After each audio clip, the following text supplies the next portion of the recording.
Hey, it's MK, and I am back with 31 days of cut file fun. And for this one, I am going to be using another Miss Kate's Cuttables, and this is the last one for this month. I'm so sad. I had so much fun. But this one here is a cute little baking set. Now, it's a little bit smaller than the apples, but they are all contained inside this little baggie, and they are teeny tiny, so please try not to lose any pieces. I also pulled out a kit from my Not Just for Boys kit club, and I absolutely love their no waste packaging, so I plan on using this journal spot for my layout.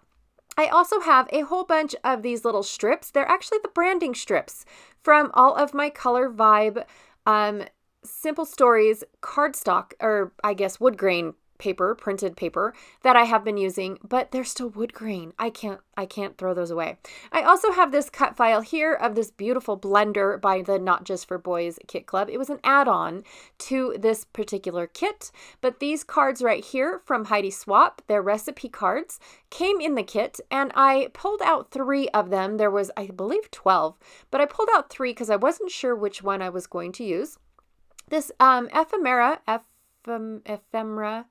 Okay, this die cut pack actually came in the kit as well.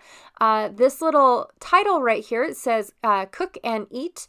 That is acrylic pieces from the Not Just for Boys kit club. They also were add-ons that did not come in the kit, but I want to use both of them. The stamp set came in the kit. It's adorable little stamp set by Echo Park, and I have to tell you guys, I set it off to the side and totally spaced to use it. I don't use it. I'm sorry. And here is the alphas that I chose to use. These were also part of another kit. I believe it was called Patina. So they did not come in this kit. I also have 2 little sequins that have eggs and avocados and toast. Oh my god, they're so cute. They were also add-ons. But here's the paper that came in the kit. Well, what's left over from it. I have this gingham paper. I don't know where it came from because I already cut the branding strip off. Same with this gorgeous mint paper. Again, already cut the branding strip off, but I'm going to assume, and tell me if I'm wrong, that they are the Echo Park homegrown papers. I'm assuming. I have no idea. Here's a Jen Hadfield paper. I love all the colors in this, but I think it's too busy. But this peachy pink stripes might not be my thing either. I'm not sure, but I think I'm going to try to use it. I also have this Amy Tan piece. I love these scalloped craft borders, but it's from A Slice of Life, and it also has this red background with pretzels on it. Yes, absolutely. Have this polka dotted piece right here. I believe it is from Echo Park as well. Yes, Good Day Sunshine is where that one was from. Oh, forgot to show you guys the back. Popsicles! Yay! I have this awesome one. It is from Cuttables. Oh my gosh, do I love this one. And I so badly want to use this teal side, but I think I'm going to end up using the brown side. I'm not really sure just yet. And then I have the sticker sheet. It is homegrown by Echo Park, but I have to tell you guys that nothing on this sheet was for my layout, so I don't end up using it either. Right. Now we're going to get on to the, what is it? Coloring. So what I have here is the Altenew watercolor marker in metallic silver because I will be making, appliances. They're all silver. I also have a few colors picked out from my Close to My Heart. Now, these are all very, very pale colors, you guys, because when I think of cooking, I think of clean and neat and tidy. I also have distress inks going on here. A lot of minty colors and a lot of grays and blacks because of the fact, and I also have a fire brick red, but spoiler alert, I don't use that either. I'm just full of spoils today, aren't I? So get started. I am going to use my blender brushes in order to make all these things be in color. And first thing I'm going to do is follow the directions that are in the printed sheet. I'm not sure if Christina printed these sheets for her, for the folks that ordered the kit from her. But for the ones that ordered it from me, this sheet was included in your little bundle. And basically what I do first before I start anything is make sure that all the pieces are there. Yes, pieces can get lost. They can be stuck to each other. They can fall out on the floor coming out of the packaging. So when you take all these out, just please, please, please be very careful not to lose any pieces and make sure that they're all there first before assembling, because I don't want you to get halfway through and then you don't have all the pieces. So please, if you ordered it from me, contact me and I'll make sure that you do have all the pieces. All right, so I decided to take this little card that has a beautiful border going around it and I cut it off. Now the border kind of bleeds into the next thing, like it's actually a frame, and then it bleeds into whatever is in the center of the frame, which I don't remember. I think it's a little saying or something. So what I have is I have like a partial print.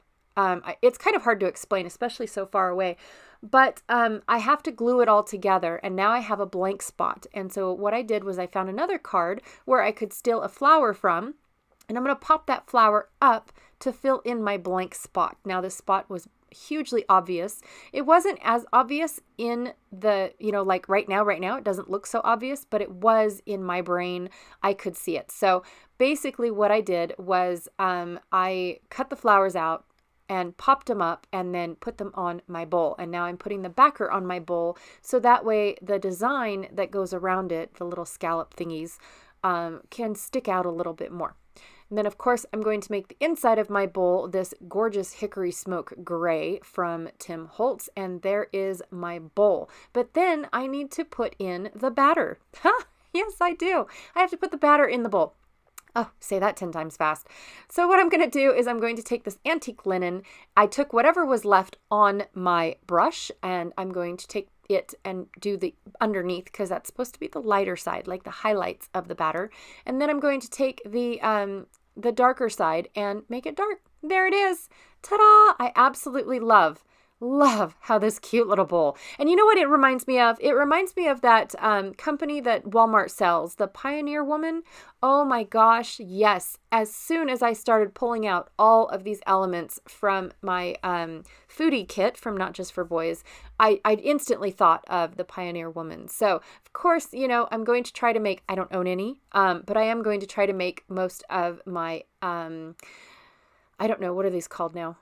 Baking bits, these baking utensils, into that image, even though I don't have any. But you won't see it. All it is a bunch of pictures of a mixer. So, of course, these are pictures which you haven't seen yet. They're pictures of my kids and my husband got me a mixer for Christmas last year. And so, of course, I had to take pictures of everything that I was making with it, because I couldn't believe how easy life became when I got this mixer. I was like, oh my gosh, this is a miracle. Why have I not done this before? Wow. So anyways, gluing everything together, it's very, very boring. The whisk, I did end up putting the brush marker on, so that way the actual whisk portion was a little bit metallic. And same with my my scoopy things. What are they called? My tablespoons and things like that. My measurement spoons, that's what they are. I also made them a metallic as well, even though mine are plastic. Mine are very boring. Yes, they are. Then on the eggs, I decided to do something a little different as well. I kind of sort of thought of robin's eggs, where they had that little blue and then the little brown to them. So what I want to do is I want to take the new, I believe it's called salvaged patina. I can't remember, but I'm going to take this new ink and try to dab up some of the color onto the eggs, because I definitely wanted that beautiful blue robin's egg going on. And then, of course, I'm going to give it some splatter look. At first, it didn't show up until I started playing around with it, and then it came out beautiful. I was like, oh my gosh, this is going to be so cute. Anyways, and then, of course, the boring measuring cup. Yes. As we all know, most measuring cups are glass and clear and boring. So I thought, you know what? I'm going to Pioneer Woman this one up as well. So I've got all of these gorgeous colors. I've got Lagoon from Close to My Heart. I have Salvaged Patina by, the robin's egg, or the speckled egg is what I used on the egg. Oh, sorry. Salvaged Patina is what I used on this measuring cup. So of course, and then the last color that I'm adding right now is mint, and I don't like it. Nope, I don't like it one bit. So I'm going to be looking for some flowers. That's what I'm going to do. And really quickly off camera, I am going to cut all of those flowers that I find left over from this frame. And I do end up using tear and tape in order to get my flowers to stay together, because like I said, it bled over into the saying that is in the center of the frame. All right, so after that, I'm going to try and decide whether or not I want flowers on my measuring cup, but I'm not really sure if I do or not. And yeah, I'm going to move on to putting the eggs together. Now the eggs weren't exactly dry, so I will have to hit them slightly with a heat gun, and then I am able to glue them together. I don't like gluing pieces together while they are a little bit on the wet side, only because of the fact that I feel like it kind of changes the color of things, but it also makes them prone to ripping. Sorry, lost my words. Also, I have to tell you guys that I am much more happier now that I have taken my black ink and inked up my measuring cup, because it's not so stark in your face green or aqua or whatever. And then I decided to back my oh my gosh, what is this called? My machine, my blender mixer thingy. And then I decided to add the flowers to it instead of the measuring cup, which I absolutely love, you guys. So here is the photos, and I'm just going to decide really quickly which one of these I wanted to use. Which one of these recipe cards do I want to use on this layout? And I picked the one with the black stripes. Now I'm going to take a few seconds to go and mat my photos. I don't make you guys watch this because it's the same thing. I did cut all of my photos down to 3x4, and actually a little bit smaller than 3x4. So all of my photo mats are actually 3x4. I decided on the 2 pieces of paper that I am going to be using, and now I just need to decide how do I want these to go. I know I want them to go in order of completion, like I mix the batter, I put the batter in the tins, and then I bake them, and then I have my journaling spot. So I have to have them in order, just for my sanity purposes. But I don't like that I have 2 horizontals and 2 verticals right up and down from each other. So I was like, there has to be a way. Okay, well, if I don't know what to do, I move on to what I know I want to do. That's what I always say when I am scrapbooking, is just keep moving on. And then of course I need to make sure that I have room for everything. So where is my machine going to go, seeing how it is the biggest cut file that I am using today? And I don't mind covering up the bowl. The bowl has no significance whatsoever, except for the fact that I do want to talk about not what I'm baking, but the fact that how easy the bowl makes this baking process go. I know that these bowls have been out for years and years and years and years, but in my brain, I never thought that I needed one because of the fact that, you know, I can mix anything. I have a hand mixer if it gets too hard for my hands, but seriously, I had no idea how easy this process became once I had one of these mixers. Super. So back off camera, I actually took my striped paper and ripped it and inked it and did all the good things. This video is becoming quite long, so I chose certain things to cut out of it. I'm also taking my strips of wood grain, which do kind of sort of get covered up, but I'm glad that I actually got them on a layout because they do add interest for your eye to go around, you know, to look at. So I add the wood grain going horizontal on the sides of my paper strip just for added interest. I ripped my recipe card because of the fact that it's not the middle that I'm interested in. It is the stripe and the tab, and then of course the little 5 stars that say yum. It's the yum measuring, what is it called? The yum factor. Yes. So I'm going to start doing that. Well, by the time that I start adding my photos, I was like, oh, I just covered up the entire tab. So that doesn't work. Okay, well, let's build it as we go and see where I can fit the tab later. So I did figure out like a design for my photos. I've got my mixing photo going up and down, and then my journaling spot going left and right, and then my pans going left and right, and then my finished layout, or my finished product, my baked bread, I should say, going up and down. So I do like this design 10 times better than what I had before.